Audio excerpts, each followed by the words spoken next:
Hi everyone, it's Alice and I'm in my violin studio, and today I want to do a little quick video on the G minor melodic 3-octave scale. Okay, so 3-octave scales are one thing, minor scales are another thing, and melodic scales are a third. Melodic confuses people. You know, we start out with a natural minor. Nobody uses the natural minor, but the natural minor would be...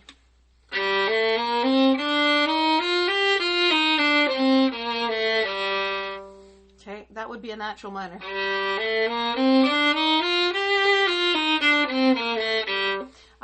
Composers don't like that because composers like to have what's called a leading tone. They like the 7th tone to be close to the 8th so that when you're doing a cadence, a chord, you get a nice final ending sound. And natural minor doesn't give you that. So, in the history of composition, there's been mucking about with how can we solve that problem. There's two solutions that, and I'm not a composer, so this is more or less accurate information based on my understanding. A harmonic scale, what is it?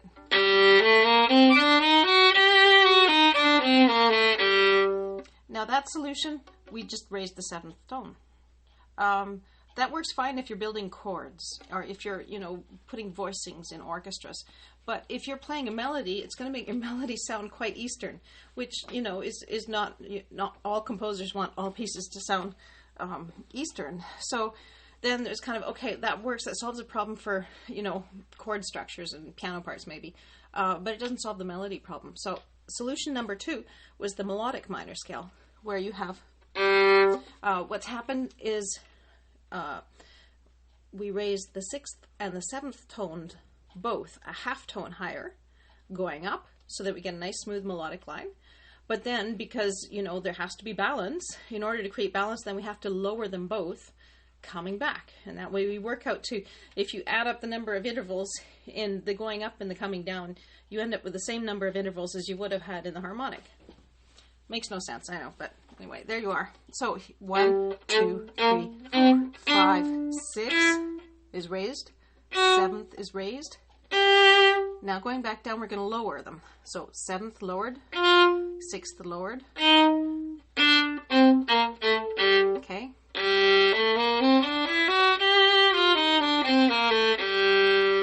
Okay, I'm trying not to get too close to the machine because the recording device, because I have a nasty sounding G string and it's flaring. So if this sounds like a buzzsaw, sorry. Okay, so now we want to do, so that's the form. That's why melodic minor is the way it is. We want to do 3 octaves. There's different ways of doing scales. So if you're kind of starting out with this and trying to understand how this works, I want to give you what I think is the simplest, which is where the tonic, and the tonic is the first note in a scale, right? So the tonic of G is G. There's our tonic note. It's the buzzsaw. So we'll play that one long and the other one's short. So that gives us, or, okay. But now we're going to take that up to a 2nd octave. And just for the sake of things being simple, I'm going to play 1 bow per octave. That doesn't mean you have to, but just bear with me so that this, because you're going to get confused by a bunch of bows going in different directions. So let's keep 1 bow per octave. So we've got, now let's put 3rd position here. Okay. We could have gone up on the G string, and I often do that, but actually let's go up on the D string. It's going to sound good. So here's octave number 2. The G, the tonic of our scale. This is going to be the long note. And then we follow it with... Now the next note is G. So that's a long one, the long note, and a beginning of the next bow stroke.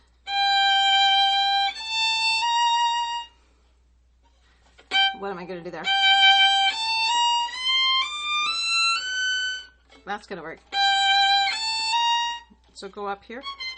That's what, 5th position. Raised 6th, raised 7th, and extend up to the top note. So that was, now we're coming back down. The same pattern never really works coming down, fingering wise. Now, of course, when you up in position, you tend to come away because you've got double contact, which is here, and we lose it there. So when you come back to third position, you've got to come back to contact here so that your double contact is here and here. Okay, I'm not inventing this. This is Galamian's famous book on technique, and I just follow it because it works. So I'm going to come back.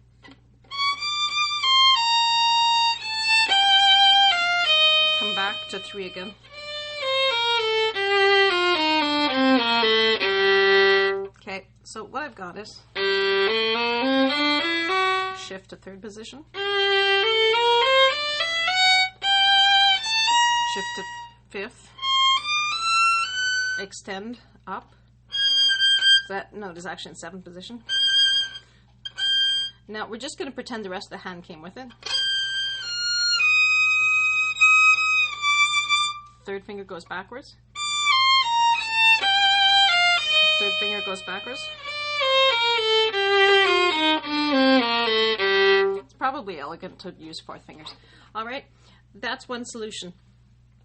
You don't have to do that fingering. You can do any fingering you want. The important thing about the fingering is, A, are you playing it in tune? Some fingerings you will feel more comfortable with, and your odds of playing in tune and cleanly are better. So don't pick a fingering that, you know, sounds like a train wreck. That's why I keep playing the harmonic one.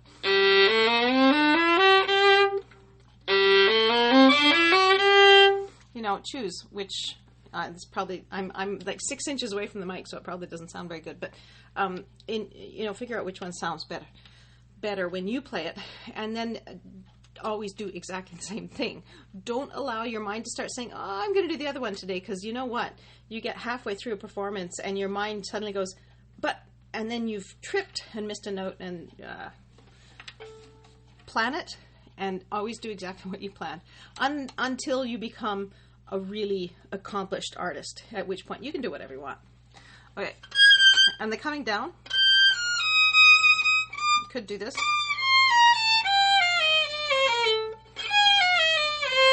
You can come down any way you want.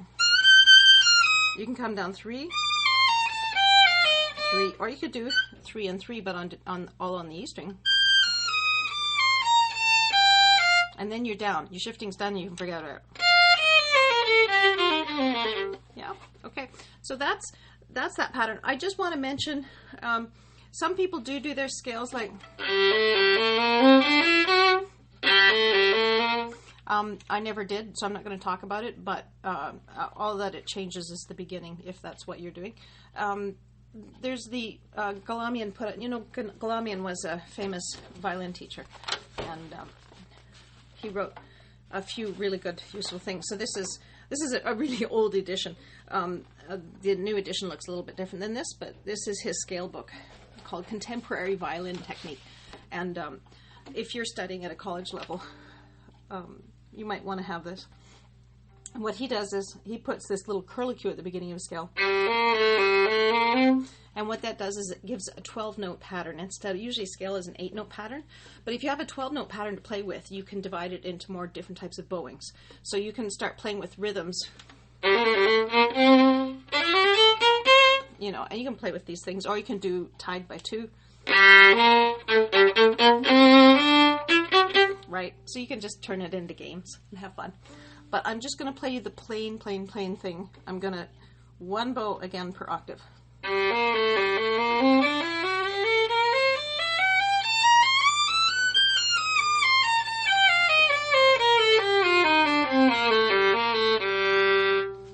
My hand was off.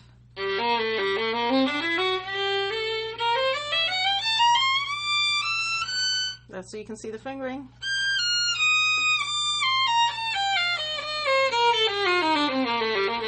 Okay, that was 3/3 coming down too.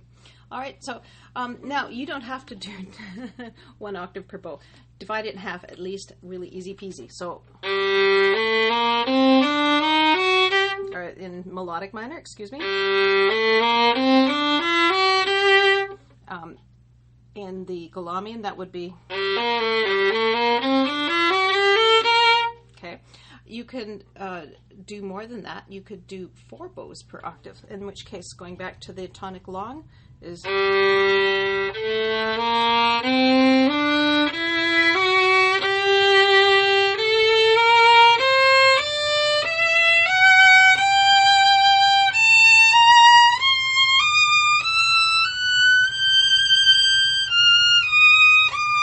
Okay, whatever. I don't want to play the whole thing.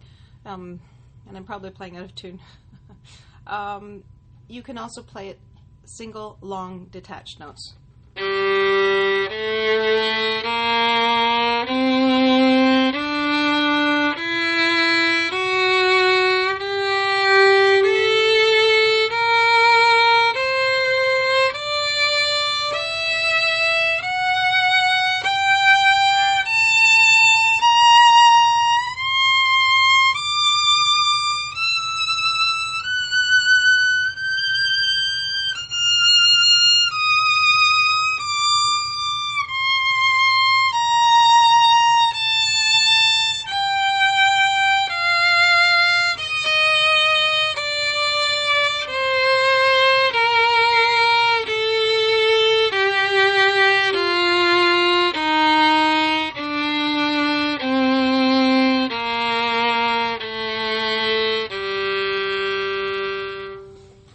The problem with that is you have no sense of pattern.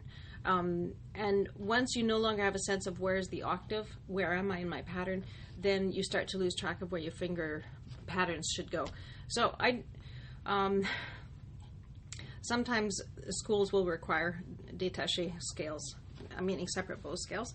I don't like them in 3 octaves because I think that you lose track of what you're doing and it becomes pointless.